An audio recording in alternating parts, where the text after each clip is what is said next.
In this video, we will cover how to install the Sword drop bar dropper remote on your handlebar. The Sword dropper remote comes with two cables. One is a standard shift cable, which is used for dropper actuation. The other is a standard brake cable that is used for brake actuation. For installation, you will need a torque wrench, 5mm hex bit, as well as 5mm, 3mm, and 2mm hex wrenches. First, loosen the band clamp by accessing the 5mm hex bolt under the hood. Unthread the bolt a couple of turns counterclockwise, but not too far. You do not want to separate the bolt from the band clamp. Now slide the band clamp around the handlebar and position the dropper remote close to where you think it will sit. Final adjustments will be made later.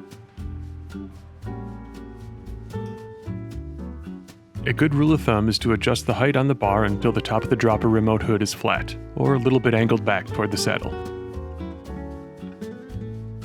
A small window of lateral adjustment exists, but generally the dropper remote is designed to work best when mounted in line with the flare of the handlebar.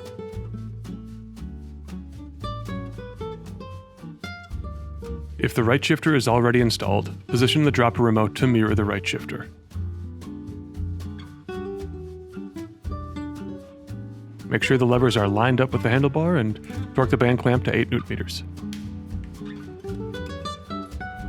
Now thread the cable through the cable port on the underside of the lever body and out through the top. Hold tight to make sure the cable head is fully seated. Using the 2mm hex wrench, gently tighten the set screw on the inside of the remote lever until it comes to a stop. Now route the cable and housing according to the frame manufacturer's guidelines, and connect the cable to your dropper post according to their setup. Once the cable is connected to the dropper, test the setup for full function. If the dropper does not actuate, additional cable tension may be needed. Adjusting the cable tension is a two-part process using a 3mm tension bolt on the bottom of the lever body and 2mm engagement bolt at the lever. To add cable tension, turn the 3mm tension bolt clockwise. As you turn the bolt, you will see the remote lever start to engage and move into its throw. Once you've added the proper tension, back off the 2mm engagement bolt at the lever. This allows the lever to return to its normal riding position. Once the lever is back in position, tighten the engagement bolt until it gently comes to a stop. If the 2mm engagement bolt is not snug, it will not engage the lever with the cable, and the remote will not properly actuate. Finally, test the remote and dropper for full function. To install a brake cable on the Sword dropper remote, pull the brake lever.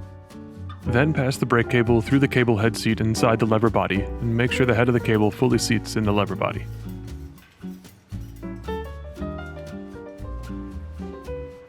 Seat the cable housing in the back side of the lever body and follow your frame and brake manufacturer's guidelines for proper cable routing and brake setup. With any questions, please reach out to us at service@microshift.com.